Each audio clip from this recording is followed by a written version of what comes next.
ചാലക്കുടിയിലെ ഒരു കൊച്ചു ഗ്രാമത്തിൽ ബൈജു എന്നൊരു പയ്യനുണ്ടായിരുന്നു. അവൻ പുസ്തകങ്ങളെയും പ്രകൃതിയെയും സ്നേഹിച്ചിരുന്ന ഒരു സാധാരണക്കാരനായിരുന്നു. ഒരു വലിയ എഴുത്തുകാരനാകുക എന്നതായിരുന്നു അവന്റെ ഏറ്റവും വലിയ സ്വപ്നം.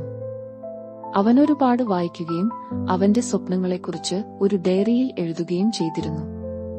അങ്ങനെയിരിക്കെ ഒരു ദിവസം അവന്റെ അച്ഛൻ പെട്ടെന്ന് മരിച്ചു. ഇത് ബൈജുവിനെയും അവന്റെ അമ്മയെയും വല്ലാതെ തളർത്തി. സാമ്പത്തിക ബുദ്ധിമുട്ടുകൾ കാരണം ബൈജുവിന്റെ സ്കൂൾ ഫീസ് മുടങ്ങി. കൂട്ടുകാർ അവനെ അച്ഛനില്ലാത്തവൻ എന്ന് വിളിച്ചു കളിയാക്കി. അവൻ തീർത്തും ഒറ്റപ്പെട്ടു പോയതുപോലെ തോന്നി.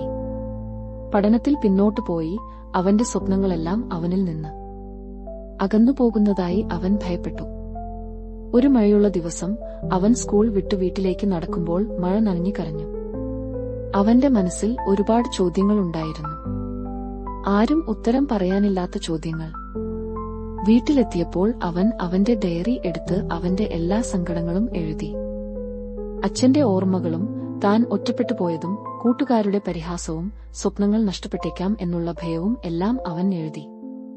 എഴുതിയപ്പോൾ അവന്റെ സങ്കടങ്ങൾക്ക് ഒരൽപ്പം ആശ്വാസം കിട്ടിയതുപോലെ അവൻ തോന്നി. പിറ്റേന്ന് അവൻ പുഴയുടെ അടുത്തേക്ക് പോയി.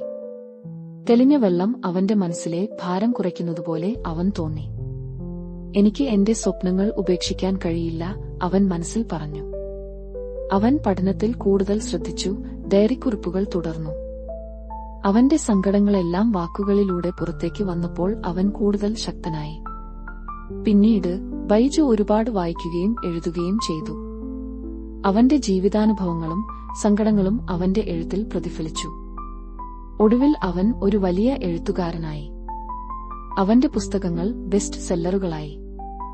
ചാലക്കുടിയിലെ ആ കൊച്ചു ഗ്രാമത്തിൽ നിന്ന് ഉയർന്നുവന്ന അവന്റെ കഥ സങ്കടങ്ങളും പ്രതിസന്ധികളും വരുമ്പോൾ തളരാതെ മുന്നോട്ടു പോകാൻ ഒരുപാട് പേർക്ക് പ്രചോദനമായി.